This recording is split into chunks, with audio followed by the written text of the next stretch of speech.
साल 2018 उस वक्त के अमेरिकी राष्ट्रपति डोनाल्ड ट्रंप ने पाकिस्तान पर निशाना साधते हुए ट्वीट किया कि अमेरिका ने बेवकूफ़ी करते हुए पिछले 15 सालों में पाकिस्तान को 33 अरब डॉलर से ज़्यादा की मदद दी और उन्होंने हमारे नेताओं को बेवकूफ़ समझा, हमें झूठ और धोखे के सिवा कुछ नहीं दिया। जिन आतंकवादियों को हम अफगानिस्तान में ढूंढ रहे हैं, पाकिस्तान उन्हें पनाह देता है, बस अब और नहीं।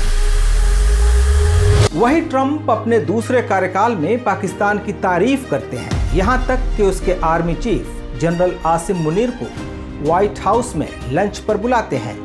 हिस्टोरिक मुलाकात, पहली बार किसी पाकिस्तानी आर्मी चीफ को व्हाइट हाउस में पर्सनली इनवाइट किया गया। उन मुद्दों पर बात हुई जो आमतौर पर हेड ऑफ स्टेट्स के साथ होती है। And in fact, I had the general, who was very impressive. The general from Pakistan was in my office last week. ये पैराडॉक्स क्यों? अमेरिका के पुराने एडमिनिस्ट्रेशंस की तरह शायद ट्रंप भी समझ गए कि पाकिस्तान को नज़रअंदाज नहीं किया जा सकता।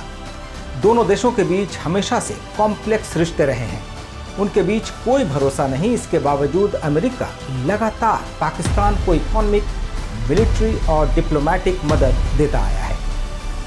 तो सवाल उठता है कि एक ग्लोबल सुपर पावर ऐसे देश के साथ रिश्ता क्यों रखता है? आखिर अमेरिका को पाकिस्तान की जरूरत क्यों है?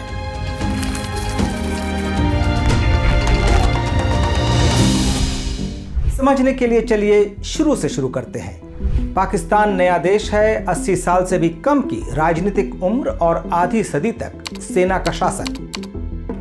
अमेरिका शायद शुरू में ही समझ गया था कि पाकिस्तान में डेमोक्रेसी का पनपना मुश्किल होगा और इसी वजह से उसने चुनी हुई सरकारों की जगह मिलिट्री लीडरशिप के साथ बेहतर रिश्ते रखे। हिस्ट्री भले पाकिस्तान के साथ ना हो, लेकिन ज्योग्राफी जरूर है। अफगानिस्तान, भारत, ईरान और चीन से सटी सीमाएं पाकिस्तान को अमेरिका के लिए स्ट्रेटेजिक चौराहा बनाती हैं। पाकिस्तान 1947 में बना और उसने शुरू से ही भारत से रार ठान ली। दूसरी तरफ अमेरिका नहीं चाहता था कि सोवियत संघ के कम्युनिस्ट प्रभाव का दायरा बढ़े। यहीं से दोनों देशों के रिश्तों की शुरुआत होती है। अमेरिका में पाकिस्तान के पूर्व राजदूत हुसैन हक्कानी ने अपनी किताब मैग्निफिसेंट डेल्यूजन्स में पाकिस्तानी डिप्लोमेसी पर बहुत कुछ खोल कर लिखा है। वो लिखते हैं कि मोहम्मद अली जिन्ना ने साफ कहा था कि पाकिस्तान को अमेरिका की जितनी जरूरत है, अमेरिका को पाकिस्तान की उससे कहीं ज्यादा जरूरत है। जिन्ना का कहना था कि वो दुनिया के बीचों बीच बसे हैं और रूस यहाँ से बहुत दूर नहीं है। जिन्ना अमेरिका को ये बताने की कोशिश कर रहे थे कि वो कम्युनिस्ट सोवियत के खिलाफ नेचुरल अलाई हैं। इस रिश्ते को ठोस रूप दिया military dictator general Ayub Khan ने। उन्होंने अमेरिका को पेशावर के पास बडावेर में एक सीक्रेट एयरबेस बनाने की पेशकश की। ये लोकेशन अमेरिकी खुफिया एजेंसी CIA के लिए स्ट्रेटेजिक रूप से शानदार थी। यहां से अमेरिका के लॉकहीड U-2 जासूसी विमान सोवियत यूनियन के उन हिस्सों तक पहुंच सकते थे जहां न्यूक्लियर और मिसाइल प्रोग्राम्स डेवलप हो रहे थे। बदले में अमेरिका ने पाकिस्तान को सैनिक सहायता दी, उसे पैटर्न टैंक और F-86 जेबर जेट्स मिले। लेकिन सोवियत यूनियन ने 1960 में एक U-2 विमान मार गिराया और इसके पायलट फ्रांसिस गैरी पावर्स को जिंदा पकड़ लिया।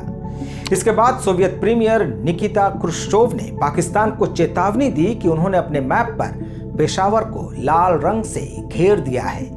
यह घटना जहां अमेरिका के लिए भारी शर्मिंदगी थी, वहीं पाकिस्तान को समझ आ गया कि अमेरिकी दोस्ती के खतरे भी हैं, पर उनका रिश्ता चलता रहा। साल 1965 पाकिस्तान ने ऑपरेशन जिब्राल्टर के तहत कश्मीर में घुसपैठ की, जो भारत के साथ जंग में बदल गई। पाकिस्तान को उम्मीद थी कि अमेरिका उसकी मदद करेगा, लेकिन उल्टे अमेरिका ने पाकिस्तान और भारत दोनों की हथियार सप्लाई काट दी। पाकिस्तान में इसे धोखे के तौर पर देखा गया। साल 1971 पाकिस्तान ने अपने पूर्वी हिस्से यानी आज के बांग्लादेश में ऑपरेशन सर्चलाइट की शुरुआत की। अमेरिका ने जनरल यहिया खान की मिलिट्री रूल का साथ दिया, लेकिन इसकी वजह पाकिस्तान नहीं बल्कि चीन से डिप्लोमेटिक रिश्ते बनाना था। अमेरिका के national security adviser Henry Kissinger पहले पाकिस्तान और फिर वहां से चुपचाप चीन पहुंच जाते हैं। उनके एजेंडे पर पाकिस्तान की मदद नहीं बल्कि राष्ट्रपति रिचर्ड निक्सन की ऐतिहासिक चीन यात्रा की तैयारी थी, जो कुछ ही महीनों में होने वाली थी। हालांकि 1971 युद्ध के दौरान अमेरिका ने भारत पर दबाव बनाने के लिए बंगाल की खाड़ी में 7वां बेड़ा जरूर भेजा, लेकिन तब तक बहुत देर हो चुकी थी और पाकिस्तानी सेना ढाका में सरेंडर कर चुकी थी। पाकिस्तान युद्ध हार गया, लेकिन उसे एक सीख मिली कि इंटरनेशनल ट्रीटीज और सहयोग की सीमाएं हैं। वो समझ गया कि अपनी सुरक्षा के लिए उसे खुद भी तैयार होना पड़ेगा और यहीं से शुरू हुआ पाकिस्तान का परमाणु कार्यक्रम। जनवरी 1972 में पाकिस्तान के उस वक्त के राष्ट्रपति जुल्फिकार अली भुट्टो ने देश के टॉप साइंटिस्ट्स के साथ बैठक की। वो पहले ही कह चुके थे कि हम भले घास फूस खा लेंगे या भूखे रह लेंगे, लेकिन हम अपना बम बना कर रहेंगे, हमारे पास और कोई चारा नहीं। पाकिस्तान ने चोरी छिपे न्यूक्लियर प्रोग्राम शुरू किया। उसे चलाने के लिए नीदरलैंड्स में काम कर रहे डॉक्टर अब्दुल कदीर खान को लाया गया। डॉक्टर कदीर खान एक विवादित साइंटिस्ट थे जिन पर नीदरलैंड्स से एटमी तकनीक चोरी छिपे पाकिस्तान लाने के आरोप लगे थे। इसकी बुनियाद पर ही पाकिस्तान का पूरा एटमी प्रोग्राम आगे बढ़ा। पाकिस्तान के इस कदम ने उसे अमेरिका के साथ एक बड़े टकराव में लाकर खड़ा कर दिया। अमेरिका ने पाकिस्तान पर कई तरह के प्रतिबंध लगा दिए और दोनों देशों के बीच के रिश्ते सबसे निचले स्तर पर पहुंच गए। लेकिन पासा एक बार फिर पलटा।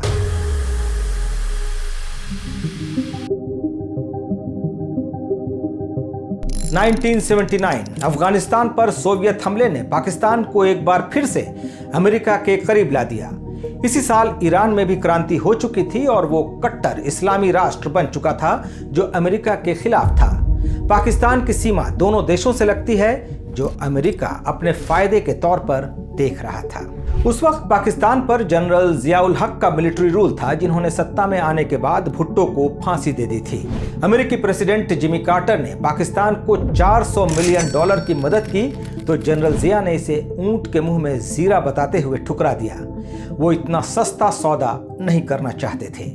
न्यूयॉर्क टाइम्स ने 1980 में ये रिपोर्ट छापी जो बताती है कि जनरल जिया ने किस तरह दावा किया था कि अफगानिस्तान में सोवियत संघ के दखल के बाद दक्षिण एशिया की स्थिति बिल्कुल बदल चुकी है। उनका कहना था कि अगर आप पाकिस्तान को इस इलाके से हटा दें तो आपको तुर्की से वियतनाम तक 1 इंच जमीन नहीं मिलेगी जहां अमेरिका का प्रभाव चल सके।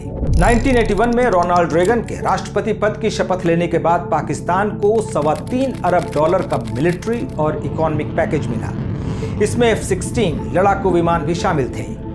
इस डील का नतीजा 1980 का दशक CIA और ISI के बीच अब तक के सबसे बड़े कोवर्ट ऑपरेशन का गवाह बना। क्या था यह ऑपरेशन? दरअसल CIA सोवियत फौज के खिलाफ मुजाहिदीन को ट्रेन करना और उन्हें हथियार भेजना चाहती थी। इसके लिए जरूरत थी ISI की मदद।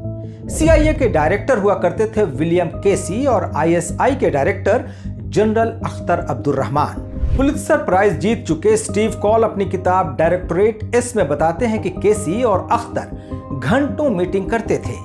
केसी ने ISI को इस अफगानिस्तान सोवियत जंग के लिए एक ब्लैंक चेक दे दिया था। सारा पैसा और हथियार CIA देती थी, लेकिन उसे जमीन पर कैसे इस्तेमाल करना है इसका फैसला ISI का होता था। ये इतिहास के सबसे बड़े खुफिया ऑपरेशंस में गिना जाता है और कहा जाता है कि इसी की बदौलत पाकिस्तान में एक जिहाद फैक्ट्री खड़ी हो गई। पाकिस्तानी मदरसों से लेकर मिस्र और अल्जीरिया तक के हजारों मुस्लिम नौजवान इस्लाम के लिए लड़ने के नाम पर भर्ती किए गए। FBI रिकॉर्ड्स के मुताबिक ओसामा बिन लादेन ने भी शुरुआती दिनों में पाकिस्तान में ट्रेनिंग कैंप्स चलाए। 1989 में जैसे ही सोवियत सेना अफगानिस्तान से निकली, अमेरिका ने भी वहां से अपना ध्यान हटा लिया। इसके 1 साल पहले जनरल जियाउल हक की एक मिस्टीरियस प्लेन क्रैश में मौत हो चुकी थी। दर्जनों रिपोर्टों में दावा किया गया है कि जिया ने पाकिस्तान को जिहाद के नाम पर कट्टर बनाकर रख दिया। अगला दशक यानी 1990s इस रिश्ते का सबसे ठंडा समय कहा जा सकता है। वजह भारत का मजबूत होना। लिबरलाइजेशन के बाद भारत की इकोनॉमी खुली तो भारत अमेरिका के लिए बड़ा बाजार बन गया। अब अमेरिका के लिए पाकिस्तान के साथ साथ भारत भी जरूरी बन गया था। 1998 में भारत और पाकिस्तान दोनों ने एटमिक टेस्ट्स किए। वेस्टर्न देशों ने दोनों पर पाबंदियां लगा दी, लेकिन लव हेट रिलेशन का सबसे बड़ा मोड़ अभी आना बाकी था। साल 2001 9/11 के हमलों ने दुनिया को बदल कर रख दिया और पाकिस्तान को एक बार फिर अमेरिका के करीब ला खड़ा किया। हमने शुरुआत में ही कहा था कि अमेरिका के संबंध पाकिस्तान की चुनी हुई सरकारों के बजाय उसकी मिलिट्री लीडरशिप से बेहतर रहे हैं। तो 2001 में पाकिस्तान की सत्ता जनरल परवेज मुशर्रफ के हाथ में थी। हमले के साथ ही अमेरिका ने पूरी दुनिया को संदेश दे दिया कि you are either with us or against अस। आप या तो हमारे साथ हैं या हमारे खिलाफ। अमेरिका ने अफगानिस्तान में अलकायदा और ओसामा बिन लादेन के ठिकानों को निशाना बनाया और लगभग एक तरफा फैसला करते हुए पाकिस्तान को अपने साथ कर लिया। जनरल मुशर्रफ की हिम्मत नहीं थी कि वो इसके खिलाफ मुंह खोल सके। पाकिस्तान के मशहूर पत्रकार अहमद रशीद अपनी किताब डिसेंट इनटू काओस में लिखते हैं कि मुशर्रफ ने अपने टॉप जनरलों के साथ एक मीटिंग की। कुछ ने अमेरिका का साथ देने का विरोध किया, लेकिन मुशर्रफ जानते थे कि यह वक्त एक घायल सुपर पावर से टकराव का नहीं है। पाकिस्तान वॉर ऑन टेरर में अमेरिका का अहम सहयोगी बन गया। उसे मेजर नॉन नेटो सहयोगी का दर्जा दिया गया और एक बार फिर अरबों डॉलर की मदद शुरू हो गई। इसके बाद डबल गेम का एक दौर भी शुरू हुआ। अहमद रशीद अपनी किताब में लिखते हैं कि आईएसआई दो तरफा गेम खेल रही थी।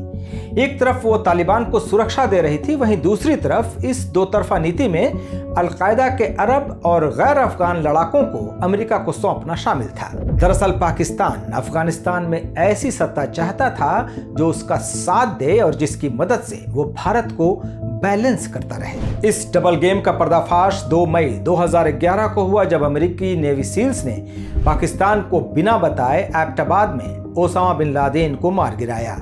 यह घटना पाकिस्तान के लिए बेहद शर्मिंदगी की वजह बना।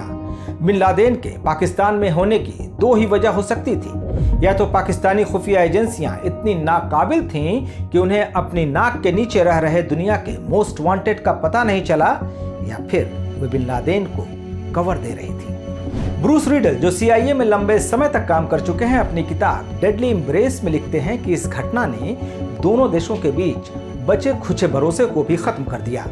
बकौल ब्रूस, इसके लिए अमेरिका खुद भी जिम्मेदार रहा, जिसने शॉर्ट टर्म गोल्स पर काम किया और कभी भी पाकिस्तान को स्ट्रैटेजिक हिस्सेदार नहीं बनाया। लेकिन इसके बाद भी अमेरिका पाकिस्तान को छोड़ नहीं पाया। इतिहास बताता है कि अमेरिका ने कभी पाकिस्तान पर भरोसा नहीं किया, लेकिन उसी के भरोसे रहा।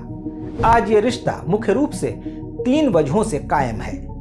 पहला, चीन का बढ़ता प्रभाव। चीन ने चाइना पाकिस्तान इकोनॉमिक कॉरिडोर के जरिए पाकिस्तान में $60 अरब से ज्यादा का निवेश किया है। इसमें ग्वादर पोर्ट भी शामिल है। हाल के सालों में चीन अमेरिका का सबसे बड़ा कॉम्पिटिटर बनकर उभरा है और अमेरिका नहीं चाहेगा कि पाकिस्तान पूरी तरह चीन के पाले में चला जाए। इसलिए वो IMF जैसे संस्थानों के जरिए पाकिस्तान पर प्रभाव बनाए रखता है और गाहे बगाहे उसकी मदद भी करता रहता है।